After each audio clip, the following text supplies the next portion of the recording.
Il est 8h15, votre invité politique ce matin, Alexandre Clément Beaune, ministre délégué chargé des Transports. Bonjour Clément Beaune. Bonjour. Nouveau mantra d'Emmanuel Macron, de l'ordre, de l'ordre, de l'ordre. C'est qu'il en manque à ce point, de l'ordre, dans ce pays ?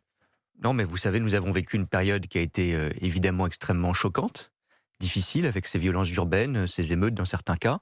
Et le président a rappelé, en soutien d'ailleurs à nos forces de police, à nos sapeurs-pompiers, à nos policiers municipaux, à tous ceux qui ont contribué à lutter contre ces pillages ou ces violences, qu'il fallait tout simplement défendre un ordre républicain et juste, indispensable. Et puis le président a complété, évidemment par un certain nombre d'autres chantiers, sur l'école, sur les politiques que nous menons dans les quartiers, de rénovation urbaine, de lutte contre les discriminations.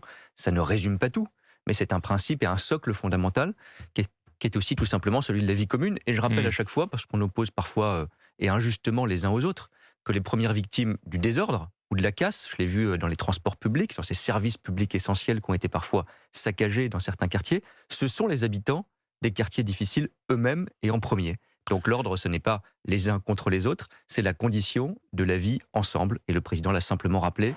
Et dans la période qu'on a vécue, c'était nécessaire. On peut douter de la portée du message d'Emmanuel Macron si l'on en juge par les réactions de l'opposition. Les mots n'impriment plus face à la gravité de la situation. Voilà ce que dit Éric Ciotti, président des Républicains. Le président à côté de la plaque dans ses réponses aux révoltes.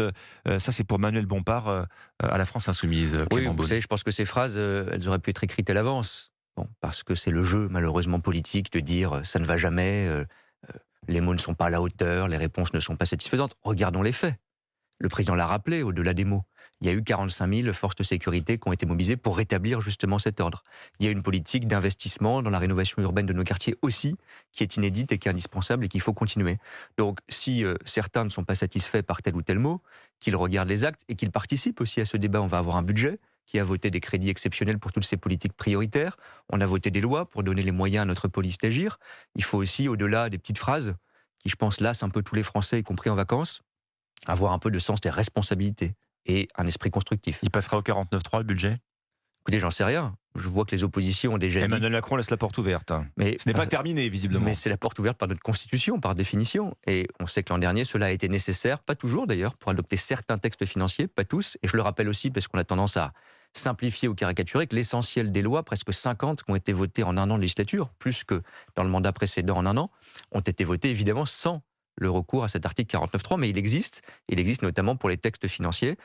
Moi, je ne suis pas en charge de ces textes directement, mais je souhaiterais qu'ils soient adoptés par une majorité sans besoin de ces procédures. Mais s'il y en a besoin, c'est ainsi. En tout cas, la France aura besoin d'un budget le 31 décembre prochain, c'est un fait. De l'ordre, 3 fois de l'ordre, donc message contredit, sinon à minima parasité par cette polémique. Clément Beaune, depuis hier, les propos du patron de la police nationale, Frédéric Vaux, jugeant qu'un policier n'a pas sa place en prison avant un procès. Donc il prend la défense de ce policier en détention provisoire de la BAC de Marseille. On s'étonne quand même de la réponse en sourdine d'Emmanuel Macron. Ça sème forcément le trouble des propos pareils de la part du directeur de la police nationale dans la majorité. Mais le président a rappelé à juste titre des principes. Vous savez, quand il y a nul n'est au-dessus de la loi. Oui. C'est essentiel, et c'est son rôle d'ailleurs de garant des institutions. Et vous savez, quand il y a des moments d'émotion, de tension, il faut rappeler des principes républicains très simples. D'abord, la présomption d'innocence, qui s'applique à tous, y compris évidemment aux policiers ou à ce policier de Marseille en particulier. Et puis l'indépendance de la justice, qui doit travailler de manière sereine, sans pression, sans commentaire. Et je pense que c'est essentiel, a fortiori quand on est un responsable politique, comme je le suis, de respecter ce principe de séparation des pouvoirs. Il ne faut pas, dans ces moments-là aussi de gravité, opposer dangereusement la police et la justice. On a besoin, ce sont les deux visages de la même République, des deux ensemble, de ces principes qui fonctionnent ensemble, l'ordre que font appliquer nos policiers et le respect des règles que garantit la justice pour tous. Je pense que quand on s'astreint à cette discipline et à ce rappel des principes, on fait œuvre utile. Le président et la première ministre Clément Beaune vous ont renouvelé leur confiance dans ce gouvernement remanié.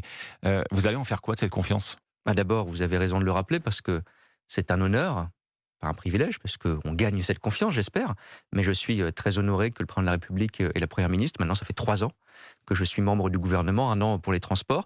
Je vais en faire d'abord un investissement essentiel au service de la lutte contre le changement climatique.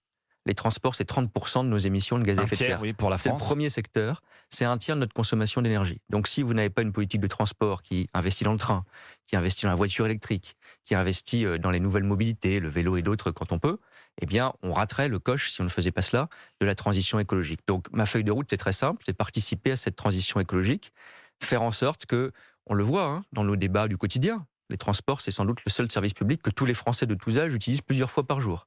Qu'il faut plus de moyens pour les transports publics, qu'il faut plus de moyens pour le train. Les trains du quotidien, parfois on a manqué d'investissement ces dernières années, on a redressé la barre depuis maintenant un quinquennat, mais la Première ministre a annoncé par exemple 100 milliards d'euros d'investissement dans le train, ça paraît énorme et très abstrait. Concrètement, ça veut dire faire baisser les prix du train cet été quand c'est encore trop cher pour beaucoup de nos concitoyens. Ça veut dire acheter les TGV pour qu'il y ait plus de place et que ce soit moins cher pour les familles les étés qui suivent. Ça veut dire mettre en place un pass pour les jeunes l'été prochain qui permettent là aussi d'avoir des trains moins chers. C'est trop cher et les Français le disent, le répètent. Clément Beaune, les prix du billet du train, il y a encore du travail pour faire préférer le train. Je voyais cette étude de Greenpeace, voyager depuis la France vers une métropole européenne, ça coûte toujours 2 fois plus cher en train qu'en avion. Oui, alors les lignes qui sont prises en compte sont parfois les lignes qui n'existent même pas en train. Donc évidemment, c'est beaucoup plus cher quand vous faites Marseille-Londres, vous voulez changer 2 ou 3 fois de train que quand vous prenez l'avion. Mais c'est un fait que, je vais dire malheureusement, l'avion coûte assez peu d'argent parce que, d'abord, il nécessite assez peu d'infrastructures. Une ligne de grande vitesse, c'est 10 à 20 millions d'euros du kilomètre à construire. Donc c'est extrêmement cher et c'est d'ailleurs pour ça que nous subventionnons le train. Il faut faire payer sans doute un peu plus le juste prix environnemental à l'avion. On taxe le kérosène davantage ? Oui, par exemple, vous savez, c'est une discussion que nous avons lancée, nous, la France, au niveau européen, qui est en cours, et j'espère que dans les prochains mois, il pourrait y avoir effectivement une sorte de juste taxe environnementale qui fait payer le kérosène à l'avion. Et puis, il ne s'agit pas d'opposer les uns aux autres, il s'agit surtout de faire en sorte que le train soit moins cher. Une taxe progressive peut-être aussi pour les grands voyageurs. Plus on prend l'avion, plus on paye. Il ne faut pas des choses trop compliquées parce qu'à la fin, vous savez, ça ne marche pas. Mais en revanche, je l'ai dit, il faut par exemple que les billets d'avion soient davantage taxés, pas pour le plaisir de la taxe, mais pour financer justement l'investissement dans notre système ferroviaire. Si on veut plus de lignes à grande vitesse dans quelques endroits en France où aujourd'hui il n'y a que l'avion, il faut investir. Je suis d'ailleurs surpris parfois que les écologistes soient à la fois contre l'avion et contre les lignes à grande vitesse. Nous, on assume les lignes à grande vitesse. On ferme certaines lignes aériennes quand il y a une alternative en train. Et puis surtout, je vais être très simple et très basique, si vous voulez que le train soit moins cher, il faut qu'il y ait plus de trains en circulation. Ça veut dire que la SNCF, on l'aide à le faire avec des milliards d'euros d'investissement, va acheter plus de trains. Oui, parce qu'elle fait rouler moins de TGV qu'il y a 10 ans, la SNCF. Oui, parce qu'il y a eu la crise Covid, parce qu'on a commandé des trains à des grands industriels français comme Alstom ou européens, et que ces trains sont parfois livrés un peu en retard. Et donc, à partir de l'année prochaine, il y aura plusieurs dizaines de trains nouveaux qui vont arriver, notamment les TGV. Je l'assume aussi sur certains cas. Dans certains cas, il faut de la concurrence, parce que ça fait rouler plus de trains, plus de places en circulation. C'est donc des prix moins élevés.